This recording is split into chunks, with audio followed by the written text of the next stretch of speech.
சொல்லுகைக்கில்லை என்றெல்லாம் இழந்து சும்மாவிருக்கும் எல்லையுட் செல்ல எனை விட்ட வாயிகள் வேலனல்ல.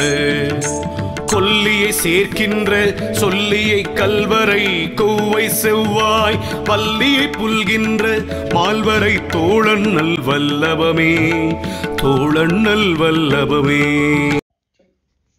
சிற்றம்பலம்.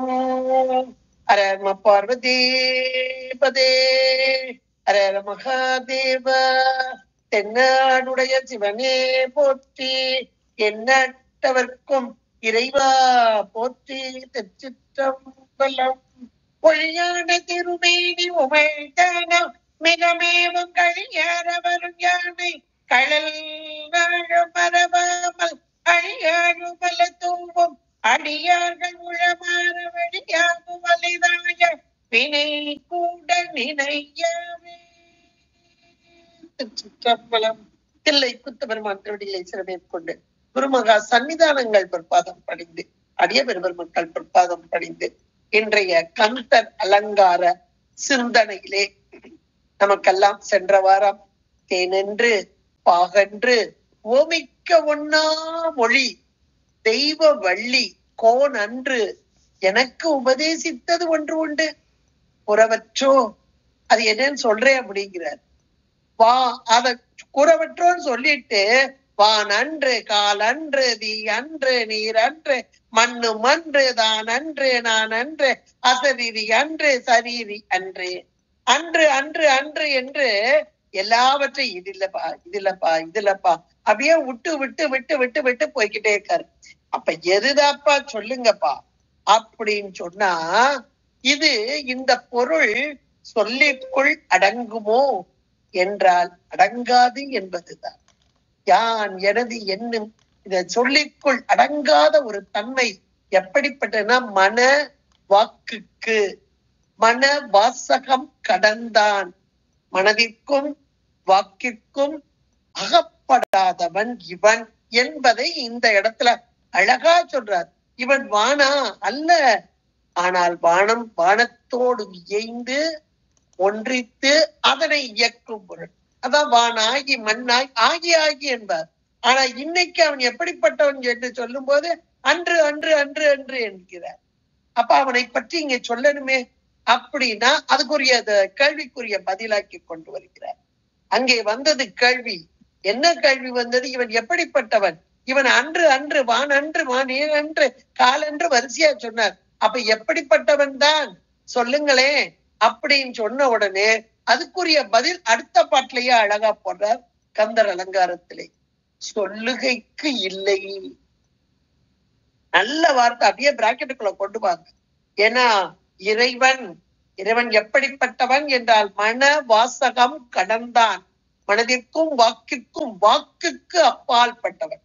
இந்த வாக்கினால் அவனை உணர்த்த முடியுமா அல்லது சொல்ல முடியுமா? அப்ப நம்ம அருளாளர்கள்லாம் சொல்லியிருக்காங்களே, இறைவனை பற்றி சொல்லி இருக்கிறார்களே, அவர்கள் எப்படி சொன்னார்கள் என்றால் இந்த வாக்கு என்பது சுத்த மாயையின் காரியம்தான்.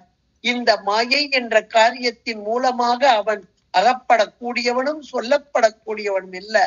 ஆனாலும் இதை அருள் இவனை உணர்த்த வேண்டும் என்பதற்காக இந்த அருளாளர்கள் மூலமாக இந்த வாக்கிற்குள் அடங்காத அவனை வாக்கிற்குள் அடக்கி இங்கே கொண்டு வருகிறார். இப்ப அருணகிரி பெருமானே சொல்றார் இல்லையா, சொல்லுல தானே சொல்றார்.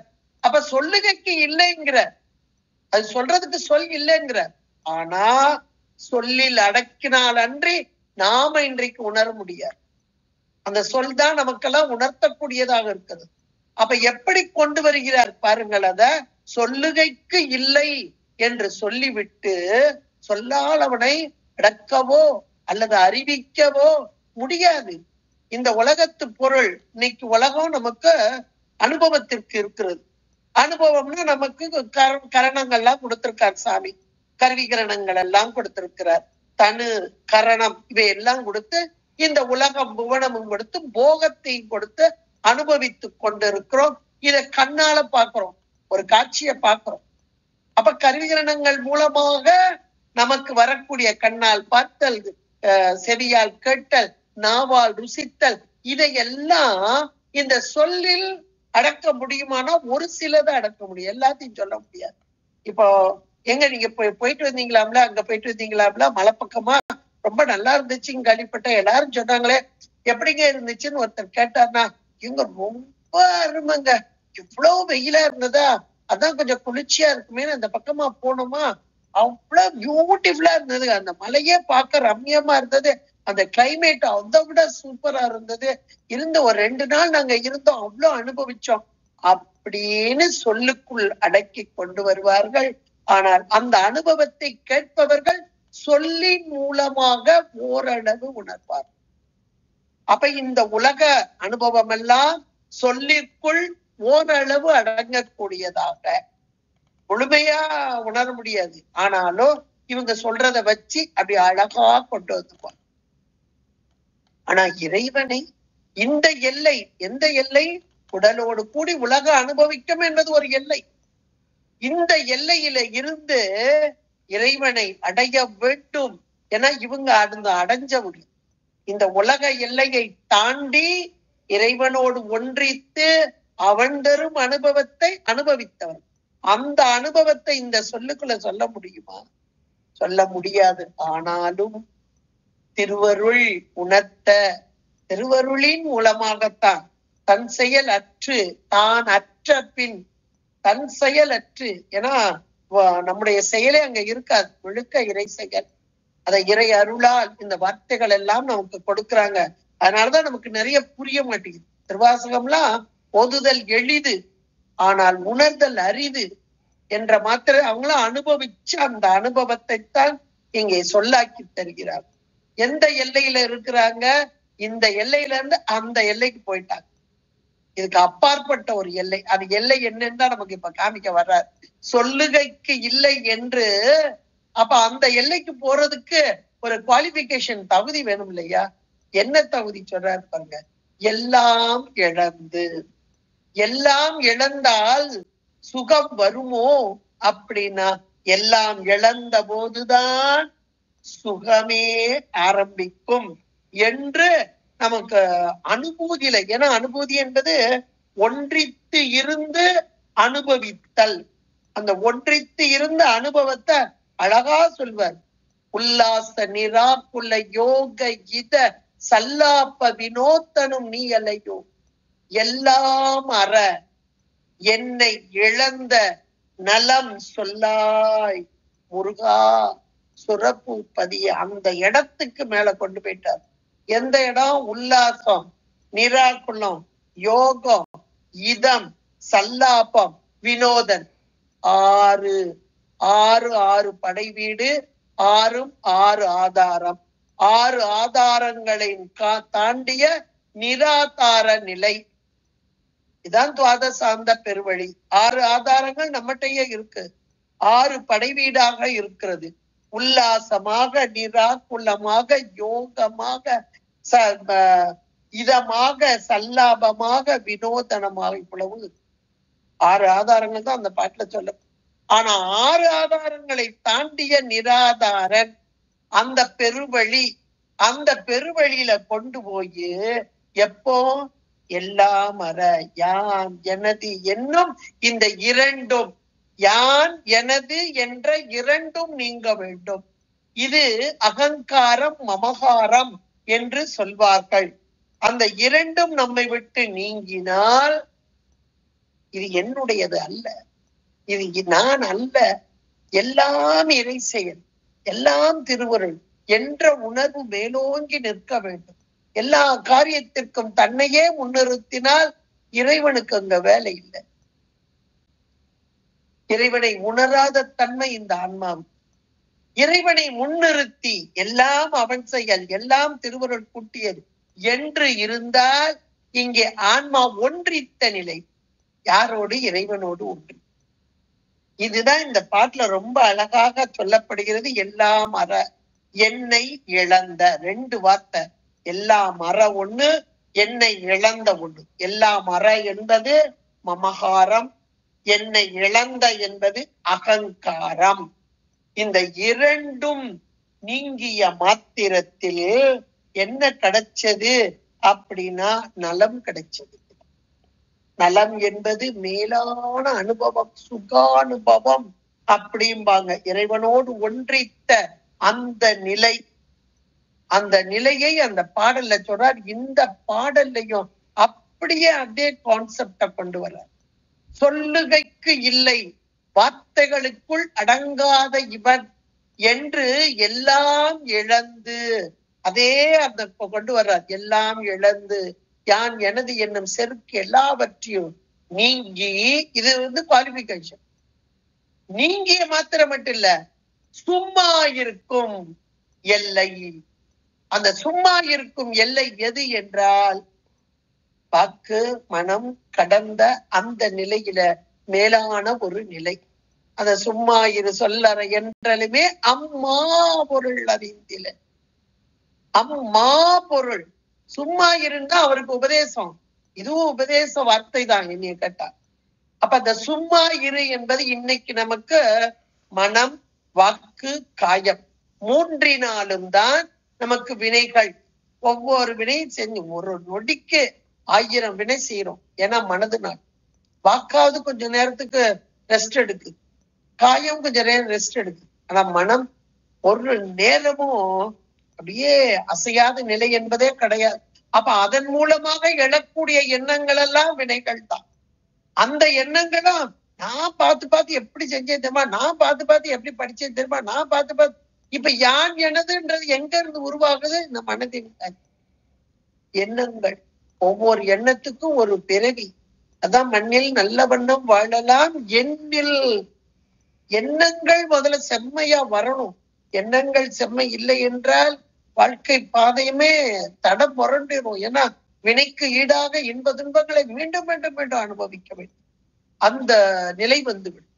இப்ப இந்த இடத்துல அழகா சொல்றா பாருங்க, எல்லாம் இழந்து யான் எனது என்ன, இந்த ரெண்டு நீங்கிடணும். சும்மா இருக்கும் எல்லை.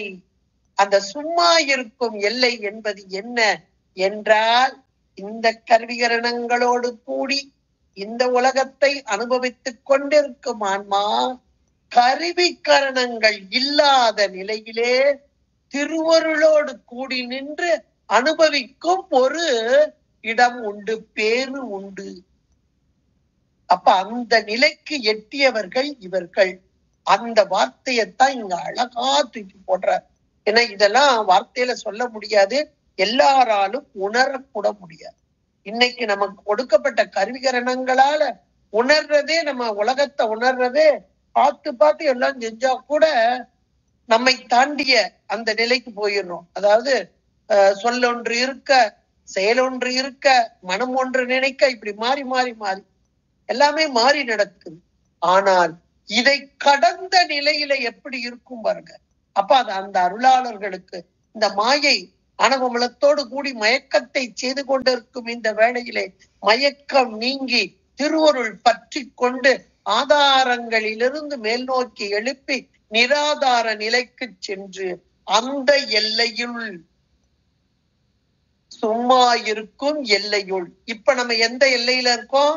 உடம்போடு கூடி உலகத்தை அனுபவிக்கும் எல்லை. இது ஒரே துன்பம் தான். இன்பம் போல இருந்து துன்பம் தான். விலங்கு, அது கூட பொன் விலங்கு இரும்பு விலங்குப்பாங்க. பொன் விலங்குனா என்ன, இரும்பு விலங்குனா என்ன? நன்மையே செஞ்சா நன்மை. என்ன நன்மை? உலக நன்மை. அந்த உலக நன்மையும் விலங்கே. என்ன, தங்கத்துல வளையல், தங்கத்துல காப்பு போடுறோம் இல்லையா, நல்ல நிறைய வளையல் செஞ்சிருக்கோம், நாங்க நிறைய வளையல் போட்டிருக்கோம் அப்படின்னு ரொம்ப பெருமையா ஒரு கல்யாண வீட்டுக்கு போனதுக்கெல்லாம் நிறைய வளையல்லாம் போட்டுட்டு போவோம். இது அழகா ஆபத்தானா? உண்மையிலே இது ஆபத்து தான். வெளியே இருந்து கல்வன் வர்ற ஆபத்து இல்லைங்க, உள்ள சாமியோட போய் சேர முடியாத ஆபத்து, இறைவனோடு ஒன்றிக்க முடியாத ஆபத்து, அது ஒரு ஆபத்து. வெளியே இருந்து வர்ற கல்வனால நமக்கு ஒரு நாள் ஆபத்து இல்லை, உள்ள இருக்க கல்வர்கள் தான் ஆபத்து. அப்ப இந்த பொண்ணும் பொருளையும் விரும்பி விரும்பி விரும்பி, இது ஒரு விருப்பம் தானே, ஆசை தானே. அப்ப ஆசை அருமின்கள், ஆசை அருமின்கள் அப்படின்னா இது இந்த விருப்பம். இதெல்லாம் பொன் விலங்கு. என்ன, ரெண்டு கையையும் சேர்த்து வை கட்டல, ரெண்டு கைக்கு தனித்தனியா வளையல் போட்டு அப்படி அழகா குலுங்குது, அவ்வளவுதான். ஆனா அதுவும் இறைவனோடு சேர முடியாத ஒரு ஆபத்து. ஆனா இரும்பு விலங்கு என்பது துன்பம். ஒரு முன்னாடி செஞ்ச வினையில துன்பம் செஞ்சோம்னா இப்ப 2 கையும் சேர்த்து வச்சு இரும்ப போட்டு கட்டி இரும்பு விலங்குல கட்டி ஒரு இடத்துல அடைச்சது. இது பெரிய துன்பம் அப்படிங்கிறது. ஒரு இடத்துல கட்டி வச்சிருக்கிறது அப்படின்றது அது பெரிய துன்பம். அது துன்பம், இது இன்பம்தான், ஆனால் இதுவும் துன்பமே அப்படின்னு பொன் விலங்கு இரும்பு விலங்கு. இன்னும் சொல்லணும்னா பொன் விலங்கு என்பது மானுட சட்டை, இரும்பு விலங்கு என்பது மானுட சட்டை, பொன் விலங்கு என்பது தேவர்கள் சட்டை. அதுவும் சட்டம். என்ன அவங்களுக்கு சுகபோக வாழ்க்கை, அவ்வளவுதான். அது பொன் விலங்கு. நமக்கு இரும்பு விலங்கு இந்த மானுட சட்டை. காலையில எந்திரிச்சதுல இருந்து என்ன எத்தனை மணிக்கு என்ன சாப்பிடணும், எத்தனை நேரத்துக்கு எங்க போகணும், இப்படி எல்லாம் ஒரு பட்டியல் போட்டு அப்படி ஓடி ஓடி ஓடி ஓடி ஓடி உழல்ற பாருங்க. இது ஒரு சட்டை தானே, யோசிச்சு பாருங்க. இது ஒரு இரும்பு விலங்கு. அப்ப ரெண்டுமே நம்ம விட்டு விலகணும். இது எல்லாமே நம்முடைய வினைக்கு ஈடாக. அவர்கள் தவம் செய்தார்கள், மேலான நன்மை செய்தார்கள் தேவர்கள். இதைத்தான் மாணிக்கவாசகர் சொன்னார். வரிசையா புல்லாகி பூடாகி புழுவாகி இந்த பிரதிகள் அத்தனையுமே இது பொன் விலங்காக இரும்பு விலங்காக. இப்ப இதை தாண்டிய எல்லை, இந்த விலங்கை தாண்டிய எல்லை, அதைத்தான் இங்க சொல்றார். எல்லாம் இழந்து என்ற மாத்திரத்தில் யான் எனது என்னும் இந்த செருக்கு அறுப்பான் வானோர்க்கு உயர்ந்த. அப்ப வானவர்கள் என்பது தேவர்கள் ஒரு கேட்டகரி, அது பசுவர்க்கம். இது உடம்பு பார்த்தோம் இல்லையா, தங்க வளையல் போட்ட உடம்பு, அதுதான் தேவர்கள். அவங்களுக்கு துன்பமே கிடையாது, இன்பம் தான். ஆனா அதுக்கும் மேலான ஒரு உலகம் இருக்கிறது. அது எப்ப வரும்னா இந்த யான் எனது என்ற மமகாரமும் அகங்காரமும் நீங்கிய போது கிடைக்கும். அதத்தான் இந்த வார்த்தையில அழகா சொல்லி அந்த இடத்துலயும் போய் அது பேரின்பம், இது சிற்றின்பம். அந்த பேரின்ப எல்லைக்குள் சென்ற இந்த சிற்றின்ப எல்லைக்குள்ள இருந்து பேரின்ப எல்லைக்கு போயாச்சு. அந்த இடத்துலயும் சும்மா இருக்கும் எல்லையுள், அந்த சும்மா இருத்தல் என்பது மனம் வாக்கு காயத்தால் ஒன்றும் வினை ஈட்டம் என்பதே கிடையாது. இங்க இருக்கிற வரைக்கும் வினை ஈட்டம், அங்க போனப்ப சும்மா இருத்தல் என்பது மனத்தாலும் வாக்காலும் காயத்தாலும் ஒன்றும் செயல்படாத நிலை. ஏதோ யான் எனது எல்லாம் முடிச்சுட்டு அந்த திருவருளோடு ஒன்றித்த நிலை. அதுதான் சும்மா இருக்கும் எல்லையுள் செல்ல என்னை விட்டவா. நானா போக முடியுமா அந்த இடத்துக்கு? நான் ஒரு காலம் போக முடியாது. நமக்காக அந்த அதிகாரம் இல்லை, அந்த தன்மை இல்லை. என உயிர்கள் என்பவை தானாக செயல்படாது, செயல்படுத்துபவன் முற்பன். அந்த செயல்படுத்துதல் திருவருள். முதல்ல உடம்ப கொடுத்து உலக போகத்தை அனுபவிக்கும் போதும் திருவருள் திரோதாயி என்ற பெயரோடு கூடி நம்மை செலுத்துகிறது. ஒன்றாக உடனாக வேறாக இருந்து செலுத்தி உலக போகத்தை அனுபவிக்கிறது. இந்த எல்லையிலிருந்து அந்த எல்லைக்கு கூட்டிட்டு போகும்போது ஒரு குவாலிபிகேஷன், தகுதி இல்லாமலாம் கூட்டிட்டு போகாது. அப்ப தகுதி பெற்ற மாத்திரத்தில் அந்த எல்லைக்குள் கூட்டிட்டு போகுது. அதுதான் கையை பிடிச்சு மேல ஆதாரத்தை கடந்து நிராதாரத்துல, அந்த நிராதார நிலையில் சென்ற மாத்திரத்தில் அங்கேயும் இது தன் செயலற்று தானாகி நிற்றல். இதுதான் சும்மா இருத்தல். அந்த இடத்துல அந்த திருவருள் கூட்டிட்டு போய் அந்த இடத்துல சும்மா இருத்தல். என்னுடைய செயல் எதுவும் இல்லை. இத நமக்கு உந்தியார் ரொம்ப அழகா சொல்லுது. நம் செயலற்று இந்த நாமற்ற பின் நாதன் தன் செயல் தானேய ருந்தி பர தன்னையே தந்தான் என்றொந்தி பெற. அந்த இடத்துல தன்னையே தந்து விடுவார். அதுல தன் செயல் என்பதே கிடையாது. அப்படி சும்மா இருக்கும் எல்லை, அதுதான் சும்மா இருக்கும் எல்லையுள் செல்ல அப்படின்னு ஒரு அருமையான வார்த்தைய கொடுத்திருக்கிறார். மூளை ஏறந்தாரை முற்றத்தே விட்டவர் சால பெரியருந்தி பர தவத்தில் தலைவர் என்றுந்தி பர. அது நாமா செய்ய முடியுமா? செய்ய முடியாது. அதை செய்பவர் யார்? மானுட சட்டை தாங்கி வந்த இங்க தவத்தில் சிறந்த குரு. அந்த சிவமே குருவாக மானுட சட்டை தாங்கி வந்த நிலை. அதான் அழகா இங்க அருமையாக திரு உந்தியார்ல சொல்லப்பட்டிருக்கிறது என்றால் அந்த மேலான ஒரு நிலை, அந்த நிலையைத்தான் இங்க அழகா, ஏன்னா இவங்கள அந்த நிலையில அந்த இன்பத்தில் பேரின்பத்தில் திளைத்து நின்றவர்கள். இரவு பகல் இல்லா இன்ப வெளியூடே, இரவு பகல் இல்லா இன்ப வெளியூடே விரவி விரவினே ருந்தி பெற. எவ்வளவு அருமையான வார்த்தைகள் பாருங்க. இது அப்படியே இதை அனுபவிச்சவர் அருணகிரித்தர். அந்த அனுபவத்தை அழகா சொல்லி,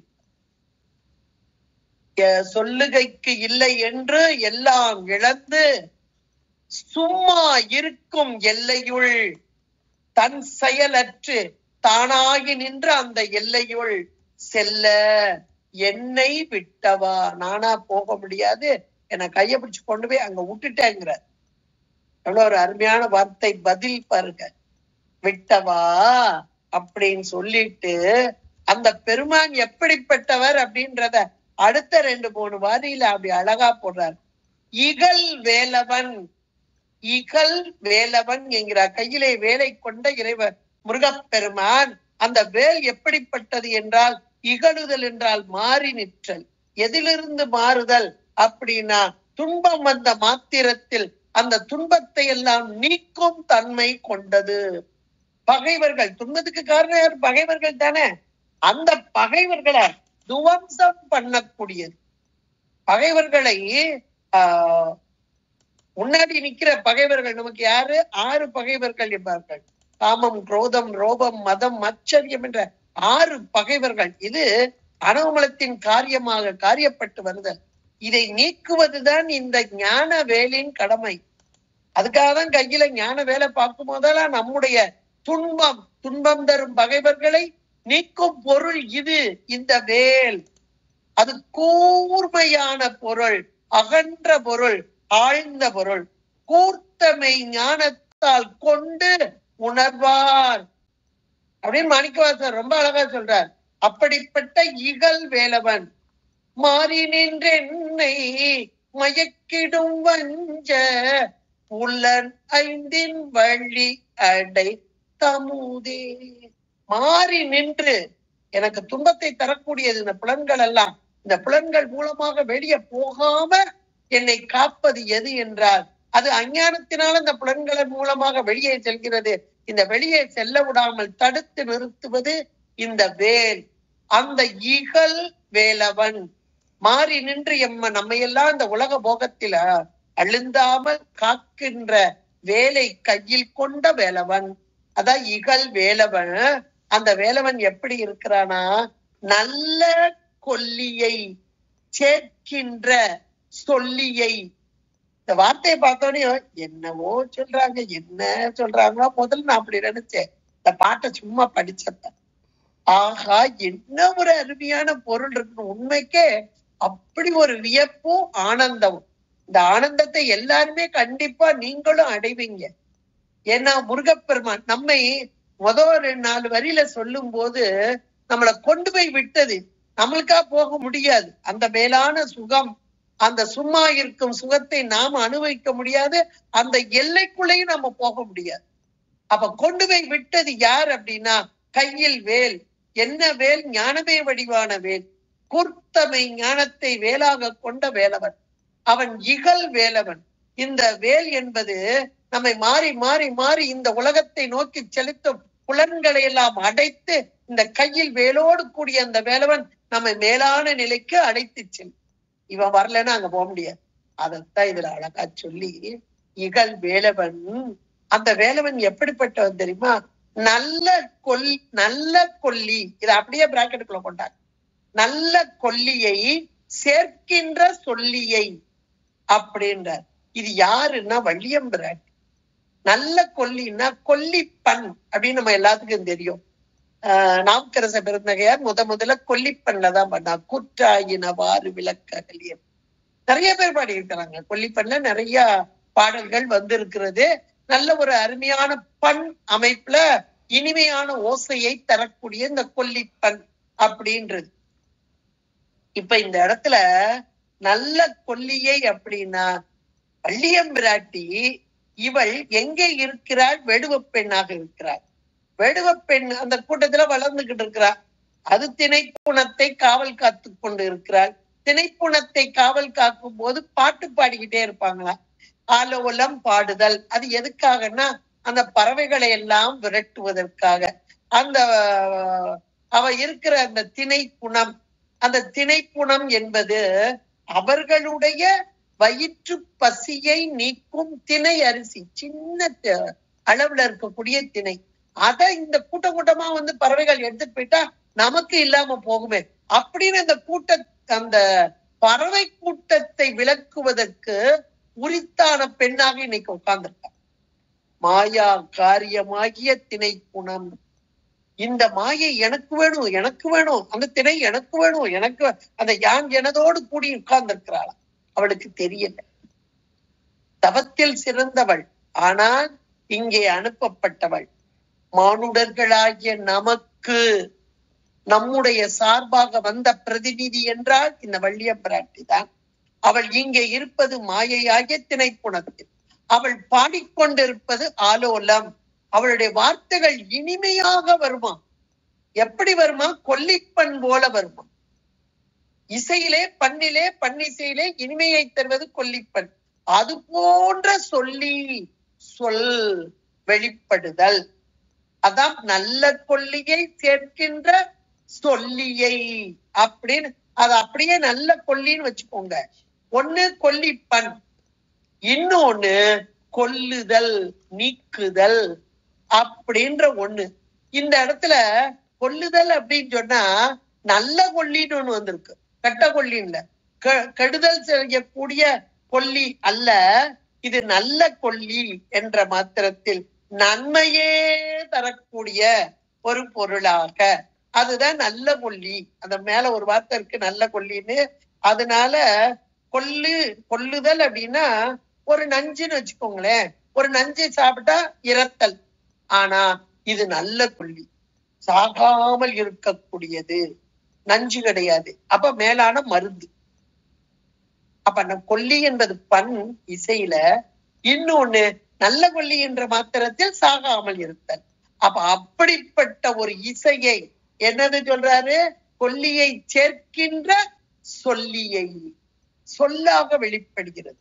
அவருடைய வார்த்தைகள் எல்லாம் அப்படி இனிமையா வருதான். முருகப்பெருமான் கந்தபுராணத்துல படிச்சோம்னா தெரியும். முருகப்பெருமான் தெய்வ யானைய அவருக்கு திருமணம் செஞ்சு கொடுத்தாங்க.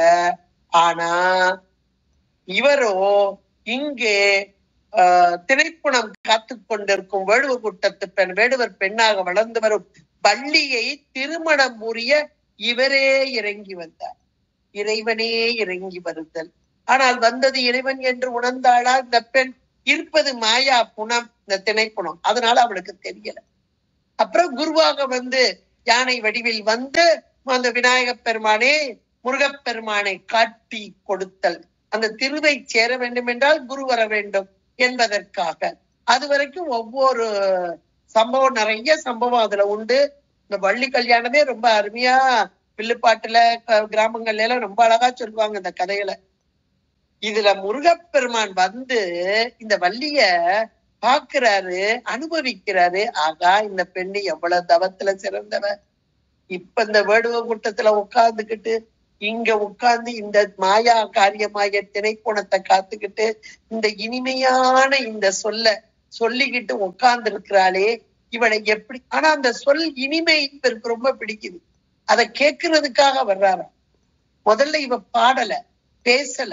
இவரை பார்த்தனே வேடுவரா வந்தா, வேங்கை மரமா வந்தாரு, வயோதிக கிழவரா வந்தாரு. முதல்ல பேசல. இவளை பேச வைக்கிறதுக்காக கோபப்படுத்துறார். ஏன்னா திருமணம் பண்ணிக்கன்னு ஒரு வயோதிகரா வந்தாரு, வேடுவரா வந்தார். கோபத்துல பேசுறாலும் இனிமையான சொல்ல ஆரம்பிச்சான். அதுக்காக வந்தாராம். இந்த வார்த்தை அதுதான். நல்ல கொல்லியை சேர்க்கின்ற சொல்லியை அந்த பெண்ணை சேர்க்க வேணும். அந்த சொல்லாக, இனிமையான சொல்லாக வெளிவருகிறது. அந்த சொல்ல கேட்கணும்னு ஆசைப்பட்டு வந்தாரு, கேட்டாரு. அது கோபத்துல வந்தாலும் சந்தோஷப்படுத்துதான் முருகப்பெருமானுக்கு. இது வேற யாரும் இல்ல, வள்ளியம்பிராட்டி என்பது நாம் தான். இறைவன் ஒவ்வொரு முறையும் நம்மை தேடி வருகிறார். ஆனால் நாம் கோபப்பட்டு அவனை அனுப்பி விட்டுருக்கோம், அவ்வளவுதான். ஆனாலும் அவனுக்கு கோபம் வருதா? வரவே இல்லை. கோபப்பட்டாலும் உன்னுடைய சொல் இனிமைதான் என்று கேட்டுக்கொண்டே காத்து கொண்டு இருக்கிறார். நாம என்னைக்காவது வருவோம் அப்படின்னு காத்துக்கிட்டு இருக்கோம். நமக்கு என்னைக்கு யானை முகத்தோடு கூடிய அந்த விநாயக பெருமான் குருவாக வந்து இந்த திருவிடம் சேர்ப்பார், இதை அப்படியே நமக்கு வச்சுக்கோங்க. வள்ளியம்பிராட்டி ஆன்மா பக்குவ நிலை அடைந்து இறைவனோடு சேர வேண்டும் என்பதைத்தான் இங்கே சொல்லப்படுகிறது. நல்ல கொல்லியை சேர்க்கின்ற சொல்லியை அவ எங்க இருக்கிறானா? கல்வரை. கல்வரை என்றால், வரை என்றால் மலை, கல்மலை. இந்த மலையில இந்த மாயா காரியமாக திணைப்புணத்தை கற்றுக் கொண்டிருக்கிறார். வரை என்றால் மலை, கல்மலையில் இங்கே வாழ்ந்து கொண்டிருக்கிறாள் இவள். மானுட பெண்ணாக வந்து வாழ்ந்து கொண்டிருக்கிறார். ஆனால் எப்படிப்பட்டவள? கொவ்வை செவ்வாய் வள்ளி. அழகே வடிவானவள். அவளுடைய வாய் அமுதம் எப்படி கொவ்வை பழம் போல சிவந்த அழகான வாயை கொண்ட வள்ளி என்றால் கொடி, அழகான கொடி போன்ற அமைப்பை உடையவள். இப்படிப்பட்டவள் இந்த கல்வரையிலே வாழ்ந்து கொண்டிருக்கிறார். இந்த மாயா புவனத்தை திணைப்புணத்தை காத்து கொண்டிருக்கிறார். இப்படிப்பட்ட வள்ளியைத்தான் புல்கின்ற மால்வரை. முதல்ல கல்வரையில வாழ்ந்துகிட்டு இருக்கா. இவ எங்க போய் சேரணும்? மால்வரை தோள். அப்ப மால்வரை தோள் என்பது, வரை என்பது இதுவும் மலைதான். இது எப்படிப்பட்டது அப்படின்னா, அழகான திரண்ட தோள்களை உடைய அருமையாக உள்ள அந்த வரை போன்ற மலை போன்ற தின் தோள் அண்ணல். அந்த முருகப்பெருமானின் தோளில் சாய வேண்டிய வள்ளி. வள்ளி என்றால் கொடி. இந்த முதலே சொன்னார். வள்ளியை புல்கின்ற மால் வரை தோள் அண்ணல். அப்ப இந்த வரை மார்பிலே சாய வேண்டிய வள்ளி இங்கே கல்வரையிலே வாழ்ந்து கொண்டிருக்கு. நாம தான் வேற ஒண்ணு இல்லை. எங்க வாழ்ந்துட்டு இருக்கோம்? இந்த உடம்போடு கூடி இந்த ஆணவம் என்ற அந்த கல்லு மீண்டும் மீண்டும் நம்மள பிறவின்ற உள்ள மாய்த்து கொண்டு இருக்கிறது. அந்த கல்வரையில் தான் வாழ்ந்து கொண்டவர். கல்லோடு கட்டப்பட்டவர்களாக நிறைய இடங்கள்ல இந்த மலம் என்பதே கல்லாக ஓமிக்கப்படும். மலத்தோடு கூடியவர்களாக அந்த மலம் இந்த மாயையின் காரியமாக வினை எல்லாமே அது திணைப்புணம் காப்பது போல. ஆனால் நாம் சேர வேண்டிய இடம் எது என்றால் மால்வரை தோள் அண்ணல். அங்க போய் சேரணும். அதுக்காக நாம போக முடியாது. இறைவனா வந்து நின்று நம்மை ஆட்கொள்ளும் வண்ணம் அதை இந்த பாடலிலே எவ்வளவு அழகான ஒரு பாடலாக்கி தந்திருக்கிறார் பாருங்க. அந்த அண்ணல் கடைசி வார்த்தை சொல்றாரு, வல்லபமே. அவனுடைய வலிமை, அந்த வலிமை எப்படிப்பட்டது?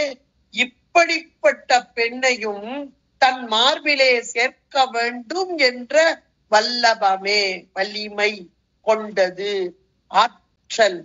அந்த ஆற்றல் இல்லை என்றால் இந்த மாயா திணைப்புணத்திலிருந்து மீட்டெடுக்க முடியாது இந்த வள்ளியம்பிராட்டியை என்று இந்த முருகப்பெருமானே இறங்கி வந்து இந்த வள்ளியை மீட்டெடுப்பது போல இங்கே சொல் ஆளுகைக்கு உட்பட்டு, சொல்லும் என்பது சுத்தமாயின் காரியம்தான்.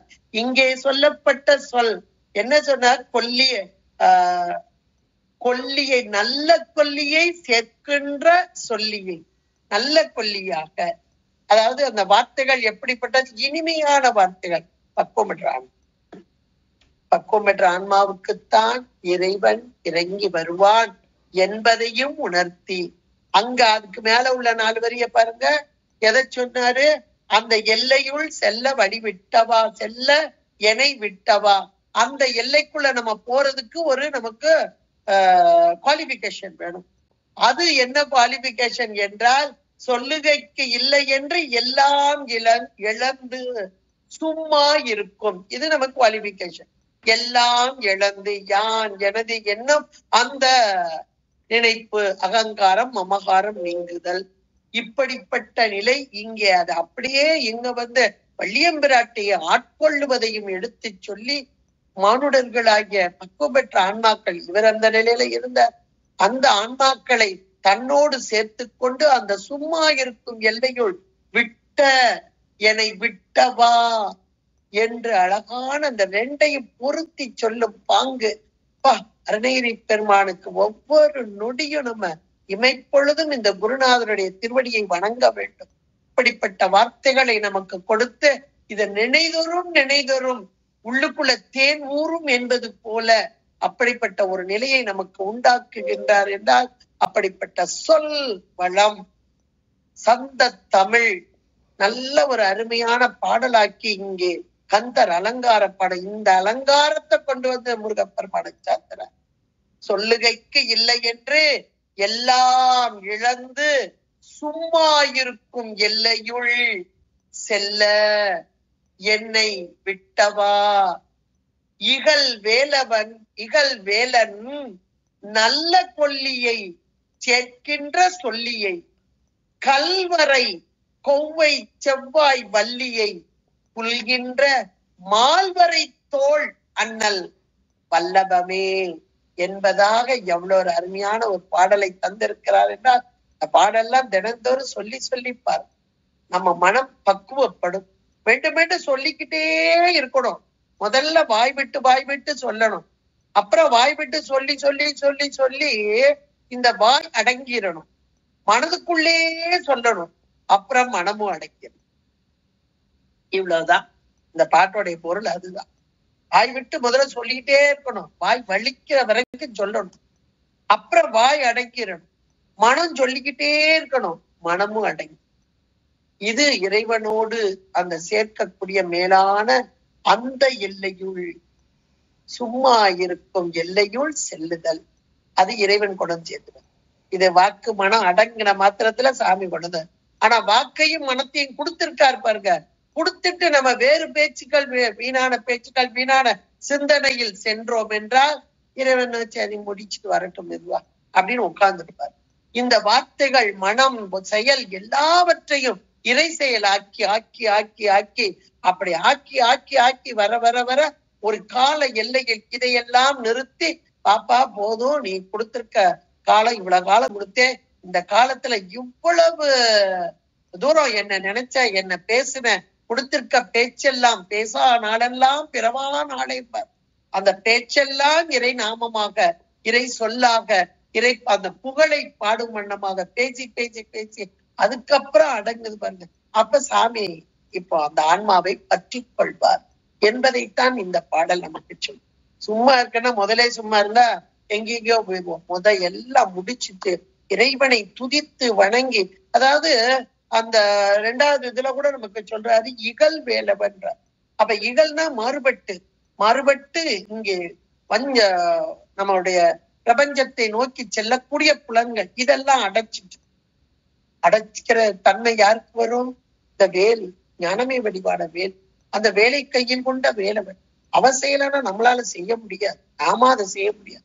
அதனால அவனையே நினைந்து பாடுதல். கொடுக்கப்பட்ட வாயும் கொடுக்கப்பட்ட மனமும் நினைந்து பாடி அப்புறம் இந்த நினைப்பெல்லாம் விட்டு அந்த எல்லைக்குள் கொண்டு போய் சேர்க்கும் வேலையை அவன். இப்படிப்பட்ட ஒரு அருமையான கந்தர் அலங்கார பாடலை இன்றைக்கு செவ்வாய்க்கிழமை கிருத்திகை, நல்ல கிருத்திகை, சித்திரை மாதத்துல வரக்கூடிய அந்த கிருத்திகையில நாம சிந்திக்கிறதுக்கு இறைவன் வழிவிட்ட அந்த தன்மையை அருளை நினைந்து போற்றி உங்களிடமிருந்து விடைபெறுகிறேன். நன்றி, வணக்கம். திருச்சிற்றம்பலம்.